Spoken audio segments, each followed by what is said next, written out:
오늘 우리 주시는 하나님의 말씀은 누가복음 4장 16절에서 21절까지 말씀입니다. 우리 다 같이 한 목소리로 봉독합니다. 예수께서 그 자라나신 곳 나사렛에 이르사 안식일에 늘 하시던 대로 회당에 들어가사 성경을 읽으려고 서심해 선지자 이사야의 글을 들이거늘 책을 펴서 이렇게 기록된 데를 찾으시니 곧 주의 성령이 내게 임하셨으니 이는 가난한 자에게 복음을 전하게 하시려고 내게 기름을 부으시고 나를 보내사 포로된 자에게 자유를, 눈먼 자에게 다시 보게 함을 전파하며 눌린 자를 자유롭게 하고 주의 은혜의 해를 전파하게 하려 하심이라 하였더라. 책을 덮어 그 맡은 자에게 주시고 앉으시니 회당에 있는 자들이 다 주목하여 보더라. 이에 예수께서 그들에게 말씀하시되 이 글이 오늘 너희 귀에 응하였느니라 하시니. 아멘. 오늘은 위드 119 안에서 마지막 이야기를 여러분과 같이 나누기 원합니다. 예수님의 굿뉴스, 예수님이 전해주시는 좋은 소식이라고 하는 이야기를 여러분과 같이 나누려고 하는데요. 과연 예수님이 전하는 이야기가 나와 상관이 있을까, 아니면 나와 아무 상관없는 이야기일까? 사람은 나와 상관없는 이야기에 귀를 열지 않는다고 이야기하더라고요. 저는 오늘 예수님이 전하는 굿뉴스가 여러분에게 의미 있게 들리는 소식이었으면 좋겠습니다. 그래서 시작을 이렇게 해보려고요. 현대 사회를 살아가는 모든 현대인들이 공통적으로 겪고 있는 아픔이 무엇일까 궁금했어요. 현대인이 이 환경 안에서 살아가면서 겪고 있는 공통된 아픔이 뭘까? 다양한 책들을 읽어보고 그 안에서 접점들을 좀 찾아봤는데요, 이렇게 묘사할 수 있겠더라고요. 그림 한 장 보여드릴게요. 그림을 보면 고립, 의미의 상실, 성취 피로, 내면의 상처. 현대를 살아가는 사람이라면 한 번쯤 나의 삶에, 아니면 지금도 나의 삶에 남아있을 법한 그런 단어들이라고 합니다. 고립과 또 뭐였죠? 의미의 상실, 또 성취 피로, 그리고 내면의 상처. 외우세요. 못 외우시면 이따 시험 볼 거니까 이따 이거 못 외우면 이따 집에 못 가십니다. 이 네 가지를 조금은 풀어서 설명을 해볼게요. 관계 안에서의 고립이라고 하는 단어는 이렇게 표현돼요. 나는 연결되어져 있지만 외롭다. 조금 더 풀어보면요, SNS로 수백 명과 연결되어져 있지만 나는 정작 깊은 대화, 깊은 위로를 나눌 사람을 가지고 있지 못하다라는 말이에요. 직장, 교회 혹은 가정에서도 많은 역할들을 감당하고 있지만 역할은 있지만 관계는 사라진 것 같은 그런 고립감을 현대인들이 느끼고 있다라고 말하더라고요. 지금은 우리가 다 도시 문화에서 살고 있습니다. 사람이 얼마나 많은지 몰라요. 이곳에도 사람이 참 많은데 누군가에게는요, 사람에게 둘러싸여 있지만 진짜 내 마음을 나눌 이가 누구냐라고 말했을 때 그 마음이 텅 빈 것 같이, 내 곁에 이렇게 사람이 많은데 내 마음 안에는 사람이 없는 것 같은 이런 고립을 느끼기도 해요. 그래서 실제로 한국행정연구원 2025년 사회지표에서는요, 사회적 고립감이 역대 최고치로 나타났어요.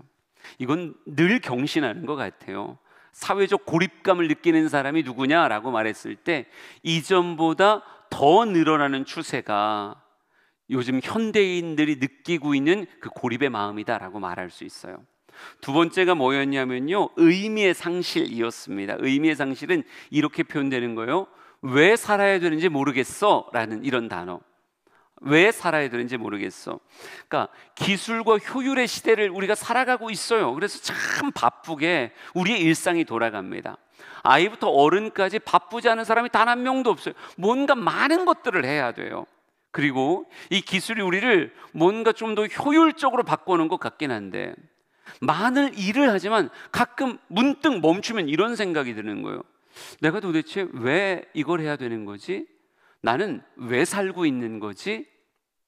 의미라는 단어를 찾으려고 할 때 역시 마음속 가까이에 어떤 것도 잡히지 않는 그런 사람들이 있다라고 하는 거죠.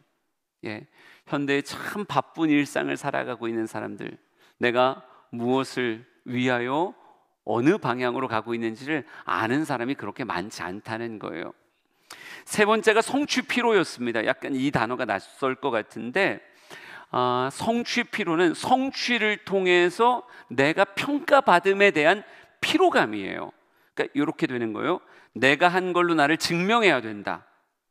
많은 공동체 안에 우리가 속해져 있는데 그 공동체에서 늘 많은 평가를 받아요. 평가를 받고 평가를 받고 평가를 받으며, 학생들은 성적의 숫자들로 나오죠. 그 숫자가 곧 나인 것 같은 거예요. 그래서 그 숫자가 남들에게 와 할 만한 숫자가 나오면 내가 뭔가 굉장한 걸 이룬 것 같은 그런 생각이 들기도 하는데, 반면 그렇지 못할 때, 내가 꿈꾸는 것만큼 성과를 이루지 못했고 타인에게 내 성과가 아무것도 아닌 것 같은 취급을 받을 때, 사람들은 자기 비하와 열등감과 비참함에 빠지는 거죠. 근데 이런 삶을 굉장히 피곤하게 만드는 거예요. 성과를 만들어야 되니까 굉장히 바쁘게 뭔가를 하는데, 이것에 대한 중압감이 그의 인생을 계속 피곤하다라고 말하게 만들죠. 그래서 사람들 안에 이런 표현이 있더라고요. 쉼의 부자가 어떻게 보면 소진으로 나타나서 청년들의 번아웃이나 중장년층의 허무감, 노년층의 무가치함, 이런 단어들로 삶 가운데 은근히 나타나 있다고 말해요. 그리고 제일 마지막이 무엇이었냐면요, 내면의 상처였어요. 내면의 상처. 마음의 상처가 잔뜩 담겨져 있어서, 그러니까 이런 거예요. 겉은 멀쩡한데 속이 무너져 있는 거예요. 여러분, 우리가 이렇게 봐도 알지만 우리는 얼마나 정성스럽게 화장하고 밖을 나갑니까? 화장하는데 1시간 걸리고 옷 고르는데 30분 걸리고, 그래서 나를 1시간 반 만에 꺼내잖아요. 그러면 남들 볼 땐 다 멀쩡해요. 외국 사람들은 한국에서 어떤 우리가 소위 말하는 번화가를 이렇게 걸으면, 야, 여기 있는 사람들은 다 오늘 저녁에 무슨 파티를 가나? 혹은 무대에 서나? 이런 생각이 든대요. 이 정도로 모공조차가 안 보일 정도로 완벽한 화장을 하고 거리는 사람이 그렇게 많으니까, 야, 여기는 늘 밤에 파티하나 보다, 이런 생각을 한다고 하더라고요. 그런데 그렇게 겉은 멀쩡한데 속은 무너져 있는 거예요. 코로나 이후에 심리적인 불안이나 우울이나 분노나 자존감 상실이 사회 전반에 자리 잡고 있대요. 누군가는 이렇게 표현하더라고요. 감정의 문맹. 이게 무슨 얘기냐면, 자신의 감정을 표현할 줄 모르거나 혹은 자신의 감정을 다스리지 못해서 감정에 사로잡히는 그런 사람들. 그래서 굉장히 쉽게 분노하고 이걸 어쩔 줄 모르는 모습으로 그냥 그 시간을 보내는 사람들이 있다라고 말해요. 예. 이 땅의 삶을 살아가는 보편적인 고통이 무엇인가라고 말했을 때 이런 단어들이 나오더라 하는 것이죠. 저는 오늘 이 현대인 느끼는 삶의 아픔과 오늘 예수님이 말씀하시는 굿뉴스가 가만 묵상하니까 접점을 가지고 있다라고 하는 생각을 했어요. 나에게는 예수님이 하시는 말씀이 하나도 필요 없는 건가? 그렇지 않구나. 나도 현대인으로 이 환경 안에서 이러저런 모습으로 살아가지만 그 환경이 주고 현대가 주는 그 아픔이 내 안에도 있을진데, 우리에게는 예수님이 하시는 말씀이 필요하다라고 말하고 싶다고요. 우리 누가복음 4장으로 가겠습니다. 16절 17절 말씀을 한번 같이 읽어볼게요. 시작. 예수께서 그 자라나신 곳 나사렛에 이르사 안식일에 늘 하시던 대로 회당에 들어가사 성경을 읽으려고 서심해 선지자 이사야의 글을 들이거늘 책을 펴서 이렇게 기록된 데를 찾으시니. 아멘. 예수님이 안식일에 가십니다. 회당에서, 오늘로 얘기하면 교회겠죠. 교회에서 무언가를 읽으려고 하세요. 그러니까 선지자 이사야의 글을 딱 들으니까 예수님이 이사야의 책을 펴십니다. 펴시고 어딘가를 찾으셨다라고 말하고 있어요. 사람들의 눈앞에 서서 책을 들고 어딘가를 한참 찾습니다. 그리고 찾아낸 곳을 이야기하려고 하셔요. 저는 여러분이 오늘 예수님이 전하는 굿뉴스 도대체 뭐지? 무슨 얘기를 하려고 하는 거야? 이걸 들어보려는 사람들이 되었으면 좋겠습니다. 여러분, 현대사회가 우리에게 준 것 중에 하나가 끝없이 의심하라 라고 하는 이야기예요. 그러니까 들리는 이야기를 그대로 듣지 않고 의심하거나 혹은 내 안에 낯설다라고 하는 느낌이 들면 그냥 귀를 닫아버리는 거예요. 그 자리에 있지만 듣지 않는 거고 그 자리에 있지만 집중하지 않는 거예요. 전 이게 어찌 보면 이 현대사회가 준 또 하나의 아픔이 아닐까 싶어요. 그러니까 워낙 뭐 보이스피싱이라고 얘기해 보자고요. 누군가가 나에게 이야기를 해. 근데 이걸 그 사람이 나는 누구입니다 라고 말하면 우리는 예전엔 저 사람은 이런 일을 하는 사람이구나, 내가 검사입니다 그러면 나란 일을 하면서 검사 역할을 하는 분이구나 이렇게 받아들였었는데, 지금은 검사입니다 라고 말하면 검사가 왜? 진짜? 정말일까? 그러면서 은근히 마음에 한 자락에 의심을 품고 발을 빼요. 그 사람의 말에 발을 뺀다고요. 저도 광고하는 전화를 워낙 많이 받다 보니까 한 두세 문장 듣다 보면 이거 광고하는 거구나, 죄송합니다 그리고 딱 끊어요. 그 사람 대답을 듣기도 전에 끊을 때가 있어요. 근데 예전엔 그런 거 감히 못했었는데 요즘 단련돼서 이렇게 잘 끊을 수 있는 힘이 생겼더라고요. 근데 이게 은연중에 우리를 자기 세계 안에 가두는 것 같아요. 낯설다라고 하는 이야기를 받아들일 수 없는, 낯선 사람의 이야기를 받아들일 수 없는, 여러분이 지금 교회, 우리로 얘기하면 회당에 이렇게 모여 있는 거잖아요.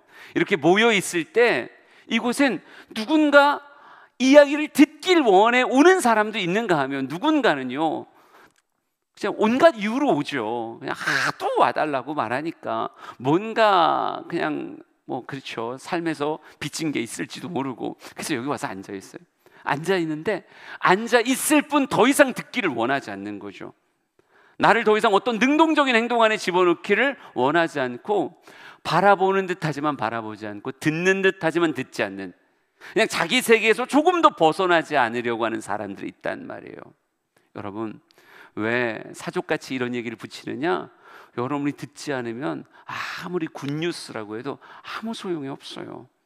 들어야 비로소 이게 왜 좋은 소식인지 알 수 있는데, 저는 우리 사랑하는 성도들이, 이곳에 모인 모든 사람들이 귀를 열 줄 알았으면 좋겠고, 왜 이런 이야기를 예수님이 하셨을까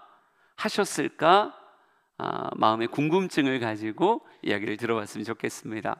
도대체 예수님이 이사야의 성경책에서 도대체 무슨 본문을 찾아서 읽으셨을까? 18절에서 21절에 나와 있어요. 한번 쭉 같이 다시 한번 읽어봅니다.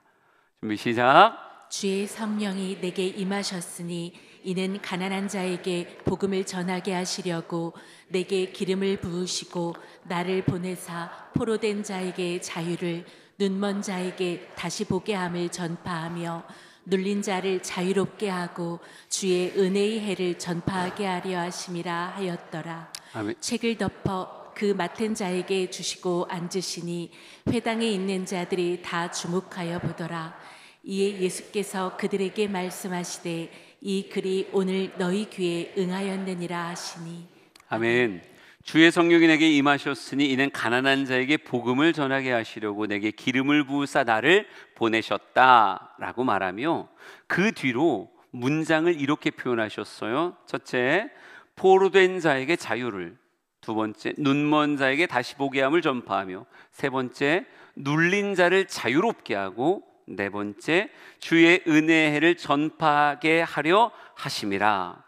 나를 기름을 부으셔서 보내신 이유는 이 네 가지다 라고 말씀하며 그들을 바라보십니다. 성경 말씀 보니까 회당에 있는 사람들이 예수님이 이 말씀을 읽으시고 책을 딱 덮으니까 다 주목하여 예수님을 보았다 이렇게 말해요.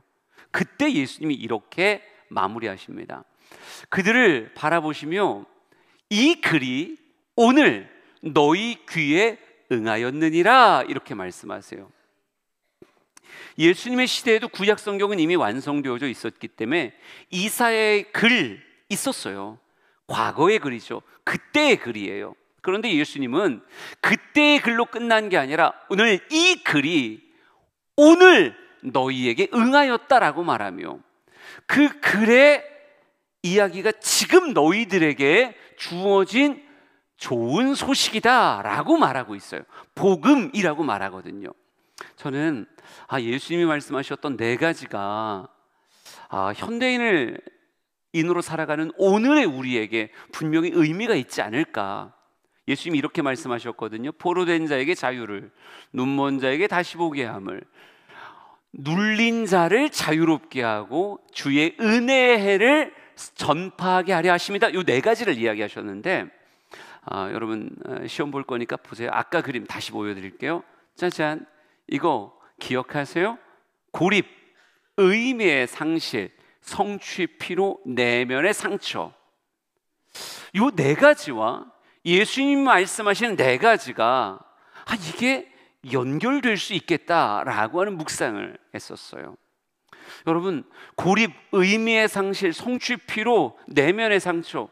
솔직히 이렇게 살아가고 싶은 현대인이 누가 있겠습니까? 아무도 없어요. 우리는 고립을 원하지 않아요. 우리는 어떤 내면의 상처나 성취, 피로나 이런 거 원하지 않아요. 우리는 의미의 상실을 원하지 않는다고요. 그런데 참 희한한 건 이 현대 사회가 보이지 않는 이 뭔가 이 거대한 흐름이 우리로 하여금 이런 삶을 살아가도록 강제하고 있어요. 그런데 이런 삶을 살아가는 우리에게 예수님이 오셔서 너희들의 삶의 가난 앞에, 마음의 가난과 삶의 가난 앞에 내가 선포할 복음이 있다, 좋은 소식이 있다 라고 말씀하시더니 예수님이 선포하는 모든 내용이 무엇이다? 오늘 너희의 귀에 응한 복음이다 라고 말씀하시더라고요. 여러분, 우리가 벗어날 수 없는 이 어려움을 누구는 벗겨낼 수 있는가? 예수님은 벗겨낼 수 있습니다. 굉장히 상징적인 표현 하나를 읽어볼까요? 누가복음 11장입니다. 한번 이런 표현을 읽어봐 보세요. 21절, 22절이에요. 시작. 강한 자가 무장을 하고 자기 집을 지킬 때에는 그 소유가 안전하되 더 강한 자가 와서 그를 굴복시킬 때에는 그가 믿던 무장을 빼앗고 그의 재물을 나누느니라. 아멘. 예수님의 사역을 폄하하는 자들에게 예수님이 하셨던 자기 변명 중에 하나인데 예수님이 이렇게 말씀하십니다. 강한 자가 무장을 하고 자기 집을 지켜요. 그러면 그 소유를 과연 누가 빼앗겠냐고요. 보통의 경우에 있어서는 강한 자의 소유라고 하면 그 안에 그냥 지켜지고 그 안에서 빠져나갈 수 없는 게 맞아요. 그런데 더 강한 자가 와서 강한 자를 굴복시킬 수 있다면 그의 무장은 빼앗길 테고 그의 재물은 나누어질 것이다 라고 이렇게 말하는 거예요. 부정적으로 표현했을 땐 제가 집안에 이렇게 딱 앉아서 중년의 아저씨가 앉아있으면 아무나 그 집에 들어와서 어떻게 아무 세간을 드러낼 수 있겠어요? 못하죠. 그런데 저보다 더 강한 사람이 칼을 들고 들어와가지고 목을 겨누며 너의 무장을 해제시키고 너의 집에 있는 모든 세간을 드러내겠다면 그건 또 얼마든지 가능한 일이에요. 다시 얘기하지만 이 현대를 살아가면서 고립이나 의미의 상실이나 어떻게 보면 성취 피로나 혹은 그렇죠, 내면의 상처라고 하는 걸 누리고 싶은 사람은 단 한 명도 없지만 이 세상이 강해요. 환경이 강하단 말이에요. 어느 순간 살다 보니 고립이란 단어가 남의 단어가 아니라 내 단어고 성취의 피로가 남의 단어가 아니라 내 단어인 거예요. 의미 상실이나 모든 마음의 상처도 다 마찬가지예요. 근데 이것을 스스로의 힘으로 벗어날 수 있으면 여러분 우리에게 복음은 필요 없죠. 참 안타까운 건 원하지 않지만 우리도 그렇게 살아가고 있었단 말이에요. 그럴 때 예수님이 이렇게 말해요.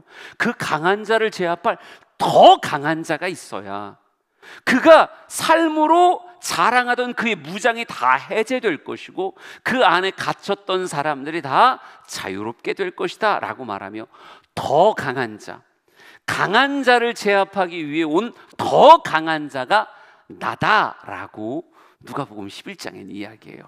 그러게 오늘 더 강한 자로 오신 예수님이 과연 우리의 어떤 모습을 풀어 새롭게 할 수 있는가?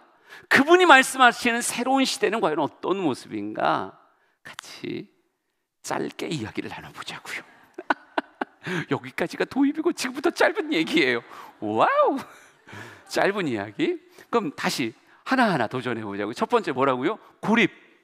여러분, 연결되어 있는 거 난 외로워. 이 땅에 살며 우리를 자꾸 인생을 가두어요.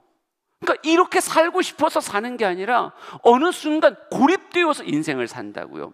제가 미래에 대한 과학의 발달과 함께한 미래 예언 가운데 가장 충격적으로 받았던 게 이거예요. AI 시대가 계속 발달하면 나중엔 사람들은 5년, 10년만 돼도요, 더 이상 사람에게 나의 진지한 이야기거나 내면의 감정을 더 이상 사람에게 이야기하지 않을 거라는 거예요. 누구에게 이야기할까요? AI에게 이야기하는 거예요. 챗GPT한테 말을 걸고 그의 대답을 들으며 그냥 삶을 살아가는 거예요.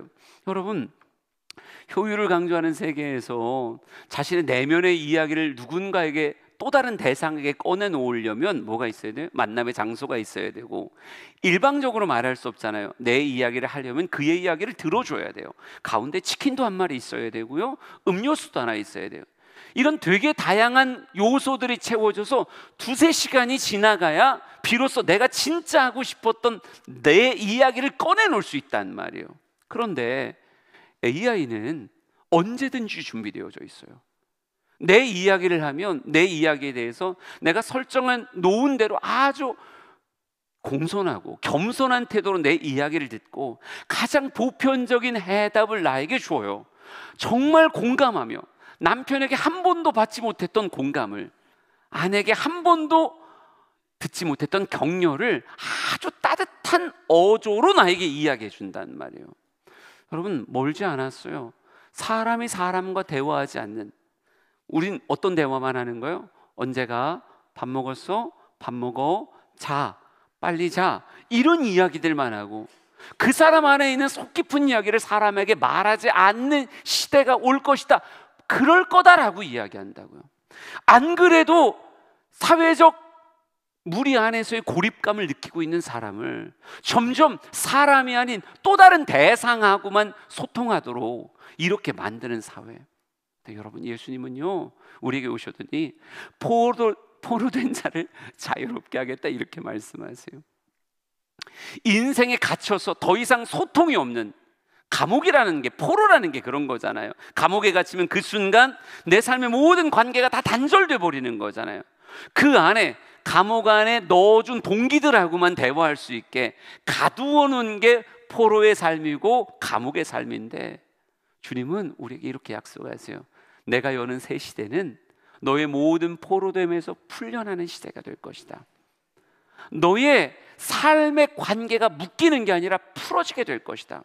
여러분, AI와 대화하는 게 아니라 누구랑 대화할 수 있게 돼요? 만군의 여호와 하나님과 대화할 수 있게 되고, 그 하나님과 온전히 소통하며 심지어 그 하나님의 사랑 안에서 맺어지는 또 다른 사람들을 내 삶의 무엇으로? 내 삶의 소통의 대상으로, 사귐의 대상으로 얻게 되어져요. 교회는 형제, 자매라고 하는 단어로 참 많은 사람들을 우리에게 선물해 준다고요. 어제 신방을 하다가 왜 주영교회가 뭐가 좋아요? 그랬더니 그분이 이렇게 얘기하시더라고요. 다양한 것도 좋지만 가장 좋았던 건요, 목장이란 모임 안에서 진지한 신앙의 대화를 나눌 수 있다라고 하는 것이 교회의 참 큰 매력으로 느껴졌다는 거예요. 그래서 그렇구나. 여러분, 요한일서 1장 3절 4절 한번 읽어볼까요? 3절 4절 준비 시작. 우리가 보고 들은 바를 너희에게도 전함은 너희로 우리와 사귐이 있게 하려 함이니 우리의 사귐은 아버지와 그의 아들 예수 그리스도와 더불어 누림이라. 우리가 이것을 쓰면 우리의 기쁨이 충만하게 하려 함이라. 아멘. 참된 신앙생활은요, 하나님과의 관계를 열어내고 또 다른 하나님 안에서의 사람들과의 관계를 열어냅니다. 이게 사귐이에요. 하나님과의 사귐, 또 다른 형제자매와의 사귐을 통해서 우리의 기쁨을 충만하게 해줘요. 여러분, 사람으로서 온전한 관계를 누리는 가장 빠른 길이 예수 그리스도가 여는 새 시대 안에 들어오는 거예요. 예수님은 이렇게 말씀합니다. 너희의 포로됨에서 자유케 할 것이다. 너의 고립에서 너를 풀어놓아 자유롭게 해줄 것이다.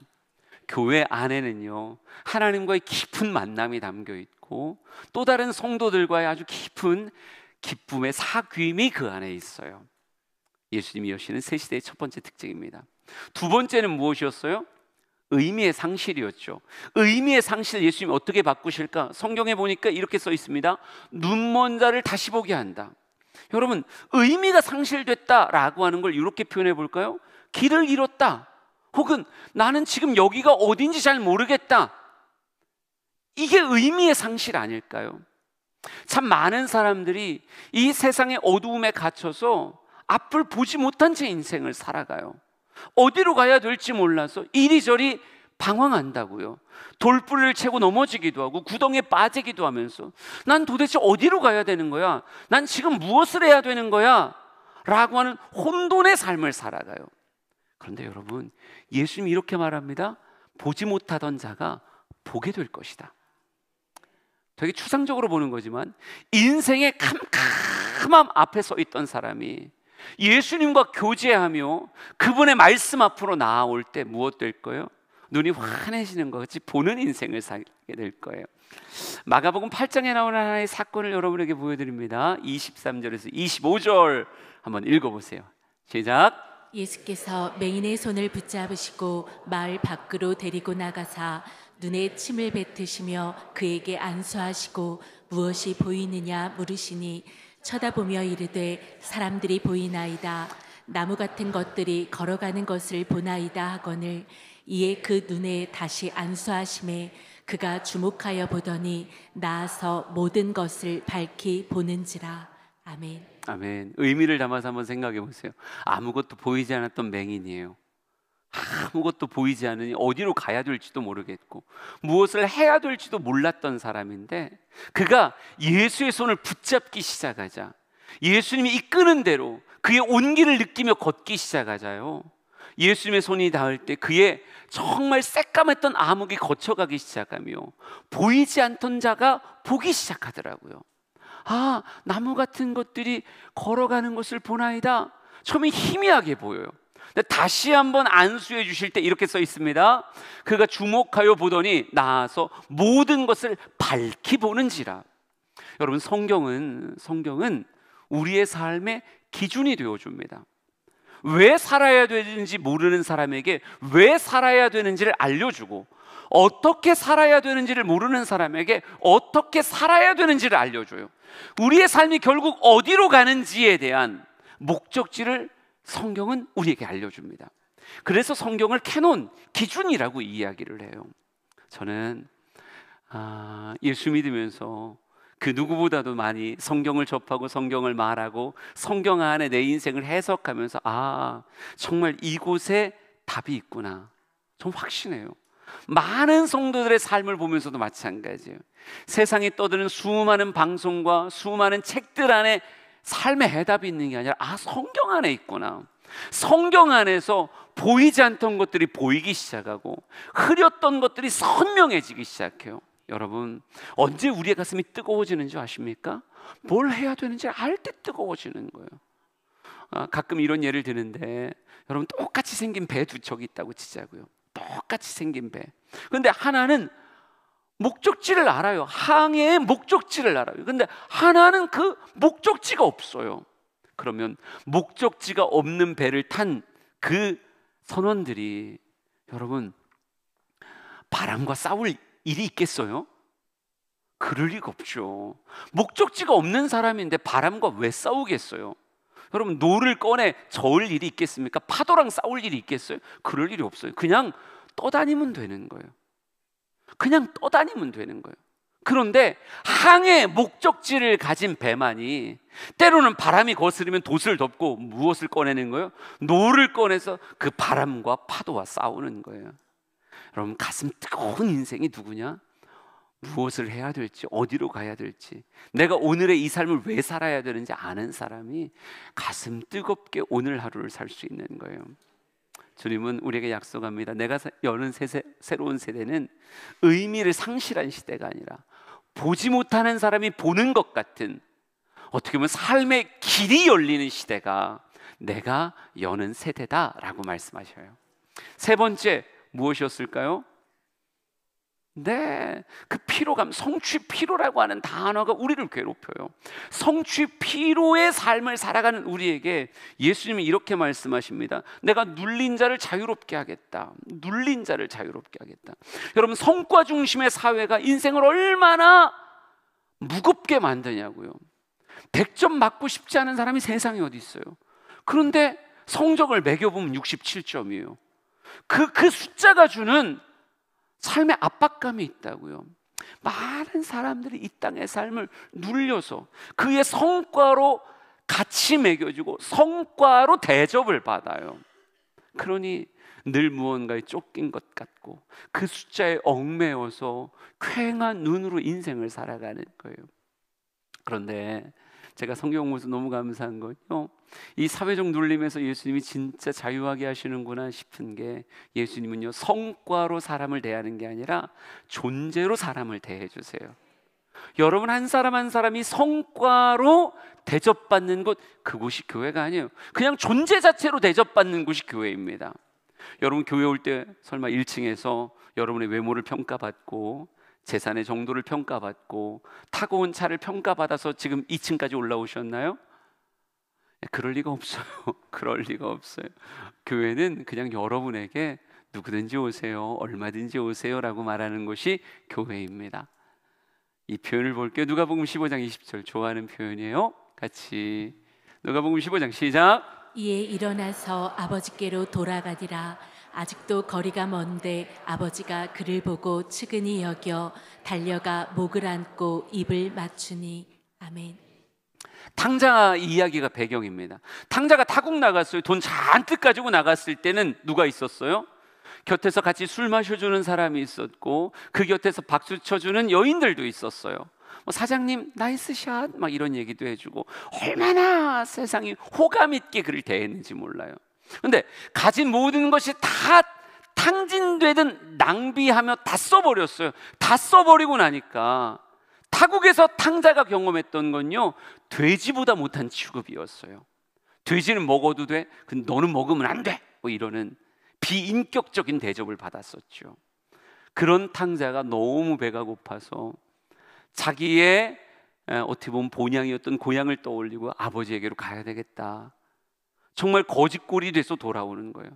갈 때는 왕자님 같이 나갔는데 돌아올 때는 거짓골이 돼서 돌아와요. 여러분, 탕자는 아버지가 자기를 싫어할 거라고 생각했어요. 그래서 머릿속으로 수많은 시뮬레이션을 했죠.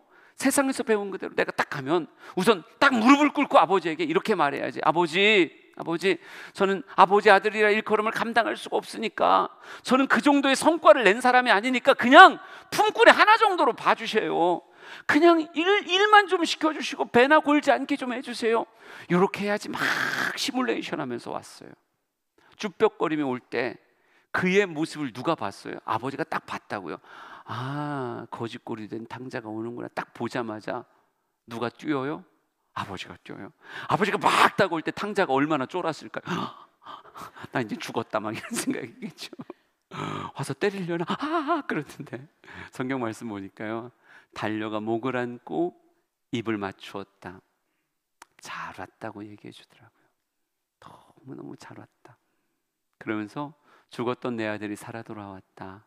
잃었던 아들을 내가 찾았다라고 말하며, 아버지는 탕자가 무슨 선물 갖고 왔는지, 어떤 옷을 입고 왔는지, 어떤 성과를 내었는지에 대해서 관심이 없으셨고요. 그냥 그 존재 자체를 기뻐하셨어요. 삶에 눌려있는 많은 사람이 예수 안에서 자유함을 얻습니다. 그냥 있는 모습 그대로를 받아주시고 있는 모습 그대로를 환영해 주시는 분이 예수님이세요. 아무리 얼마 동안 세상을 헤매고 다녔어도 예수님은 내가 널 기다렸다고 말씀해 주시고 그 마음에 있던 많은 눌림들을 제거해 주시는 분이 누구다? 그분이 예수님이시라고요. 마지막 상처에 관한 이야기를 나눠보죠. 상처.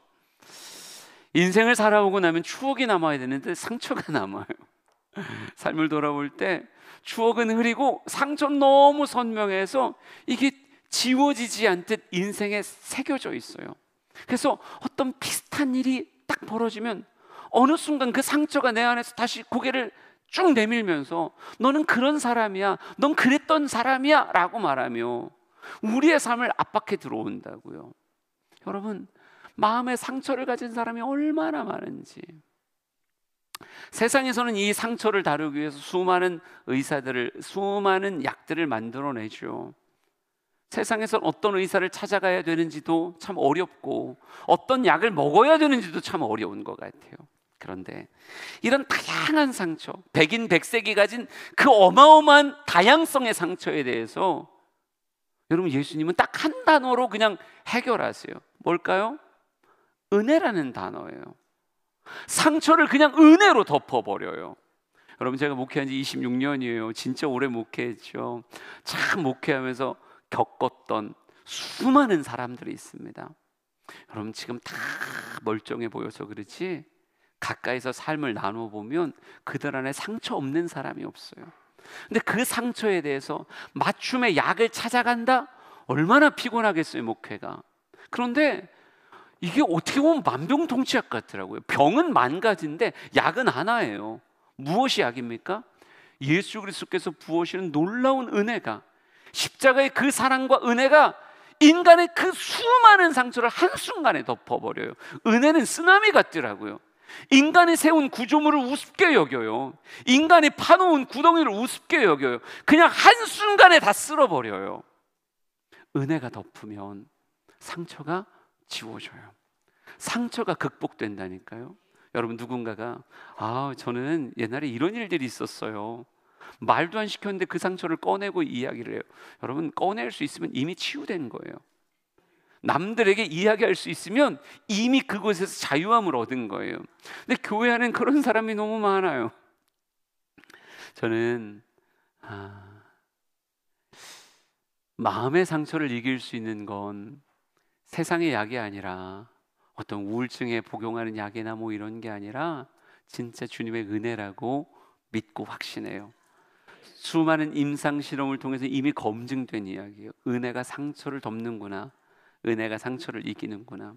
여러분, 오늘 이 땅의 삶을 살아가면서 여러분에게 아직도 고립감이 있든지, 의미의 상실, 어떻게 보면 성취라고 하는 단어 안에서 받은 상처들이 있고, 또 마음의 연약함들이, 이런 것들이 있다면, 여러분, 이 모든 것을 해결하실 분은 우리의 구원자 예수 그리스도라고 하는 사실을 여러분이 구원 뉴스로, 복음으로 담을 수 있었으면 좋겠어요.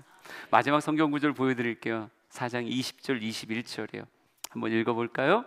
20절 21절입니다. 시작. 책을 덮어 그 맡은 자에게 주시고 앉으시니 회당에 있는 자들이 다 주목하여 보더라. 이에 예수께서 그들에게 말씀하시되 이 글이 오늘 너희 귀에 응하였느니라 하시니. 아멘. 전 여러분의 마음의 주목을 원합니다.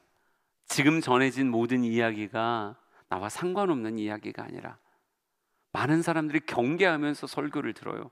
아니야 내 얘기 아니야, 이건 나와 상관없는 이야기야, 그냥 빨리 끝나면 좋은 거야, 막 안 들을 거야 막 이렇게. 근데 여러분, 아무리 좋은 시대의 문을 여는 새로운 해답이 있어도 내가 받아들이지 않겠다고 얘기하면 그 유익을 누리지 못해요. 예수님이 있었던 그 회당에 수많은 사람들은 예수님께 주목했었어요. 도대체 저가 무슨 이야기를 할까? 어떤 성경을 읽을까? 뭐라고 선포할까? 그 주목된 자들에게 예수님 말씀하세요. 이 글이 오늘 너희 귀에 응하였느니라. 현대를 살아가는 참 아픈 사람들에게 예수님은 새로운 시대가 열렸고, 이 글이 너희의 귀에, 너희의 삶에 적힐 수 있다라고 말하고 있습니다. 정말 우리에게 오신 예수님의 좋은 소식이 여러분 안에 의미롭게 담겨지길 소망해요. 예수라고 하는 찬양이 있습니다. 이 찬양을 한번 쭉 불러볼 건데, 모르는 분들은 그냥 한번 잘 들어보세요. 아는 분들은 따라 하셔도 좋고요. 우리에게 예수님이 계시다는 게 얼마나 큰 위로가 되는지를 찬양을 통해 느꼈으면 좋겠습니다.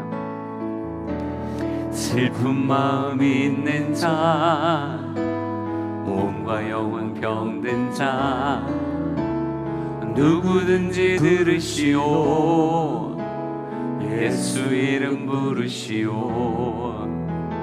그 이름을 믿는 자, 그 이름을 부르는 자, 그가 어떤 사람이든 그는 구원 얻으리.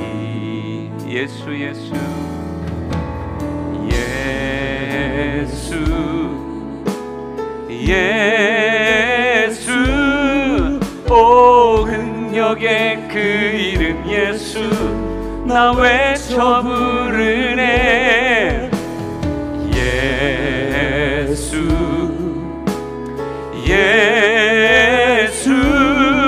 오 구원의 그 이름 예수 나 외쳐 부르네. 예수 그리스도. 은과 금 내게 없으나 은과 금 내게 없으나 나 가진 것 너에게 주니. 능력의 이름 예수라. 그 이름을 붙드시오. 그 이름을 믿는 자, 그 이름을 외치는 자, 그가 어떤 사람이든 그는 주의 영광 보리라. 예수 예수. 오 능력의 그 이름 예수 나 외쳐 부르네. 예수 예수. 오 구원의 그 이름 예수 나 외쳐 부르네. 예수 그리스도. 예수 예수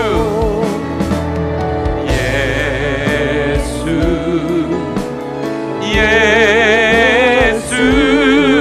오 능력의 그 이름 예수 나 외쳐 부르네.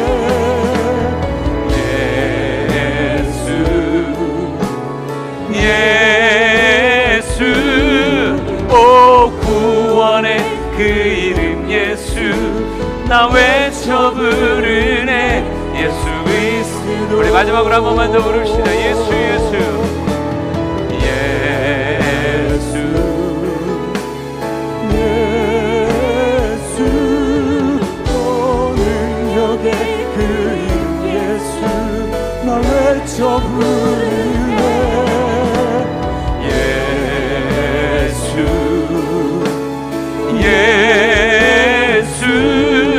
오 구원의 그 이름 예수 나 외쳐 부르네. 예수 그리스도. 우리 눈을 한번 감아봅시다.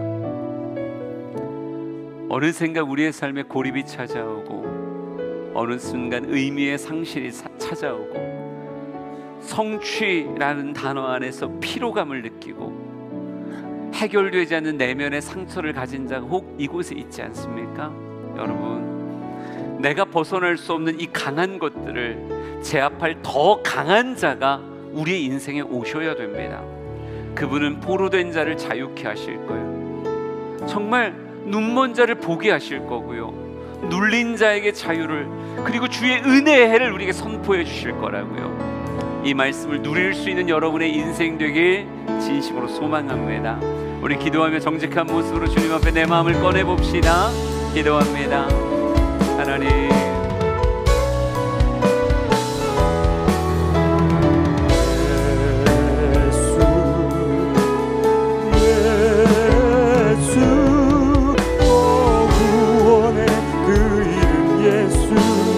외쳐 부르네.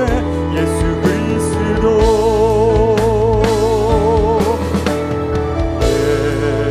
예수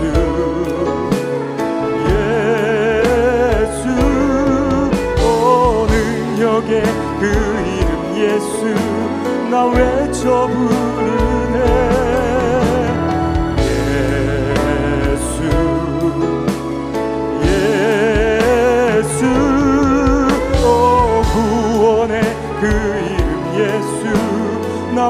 외쳐 부르네 예수 그리스도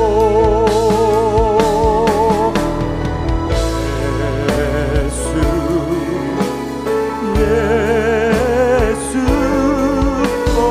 능력의 그 이름 예수 나 외쳐 부르네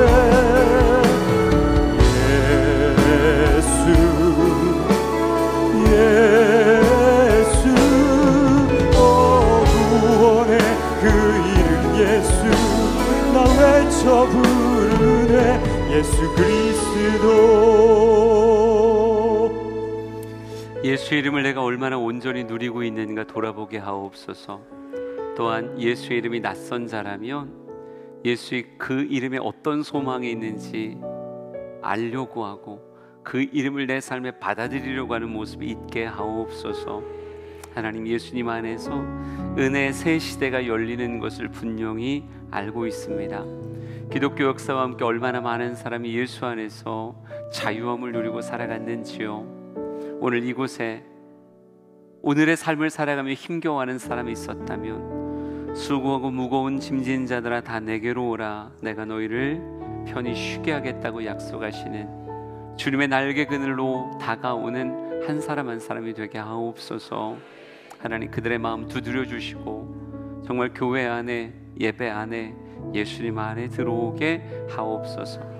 이제는 예수 그리스도의 은혜와 하나님 아버지의 크신 사랑하심과 성령님의 감화 감동하심이 오늘의 삶을 살아갈 때 예수 그 이름 의지하길 원하는 모든 예배자들 머리 위에 영원토록 함께 하시길 간절히 축원하옵나이다. 아멘.